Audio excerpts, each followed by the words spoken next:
அனைவர் மீதும் இறையருள் நிலவட்டும்.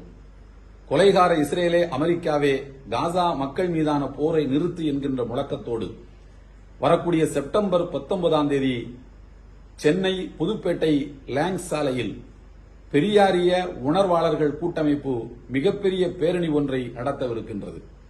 இந்த பேரணி காசாவில் செயற்கையான பஞ்சத்தை உருவாக்கி அந்த பகுதியில் இயங்கி வந்த மருத்துவமனைகளில் 94% மருத்துவமனைகளை முற்றாக தகர்த்து அழித்து இந்த நூற்றாண்டின் கொடூரமான இனப்படுகொலையை நடத்தி கொண்டிருக்கக்கூடிய போர் குற்றவாளி தலைமையில் இயங்கக்கூடிய இஸ்ரேல் அரசை கண்டித்து அந்த இஸ்ரேல் அரசோடு எந்த ஒட்டும் உறவும் வைத்துக் கொள்ளக்கூடாது, தூதரக உறவுகளை முற்றிலுமாக நம்முடைய இந்திய பேரரசு துண்டிக்க வேண்டும் என்பதை வலியுறுத்தி இந்த பேரணி நடக்கவிருக்கின்றது.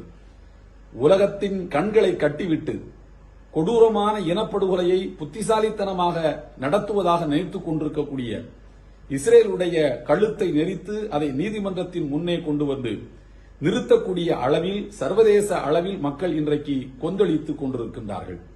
இதுபோன்ற கொடூரமான இனப்படுகொலைகள் நடந்து கொண்டிருக்கக்கூடிய காலகட்டத்தில் ஒரு நாடு அது குறித்து எந்த கருத்தும் தெரிவிக்காமல் மௌனமாக இருப்பது அந்த நாட்டின் மீதான நன்மதிப்பை சர்வதேச அளவில் குலைத்துவிடக்கூடிய பேர் அபாயத்தை நம்முடைய அரசுக்கு உணர்த்தக்கூடிய வகையில் இந்த பேரணி அமையவிருக்கின்றது.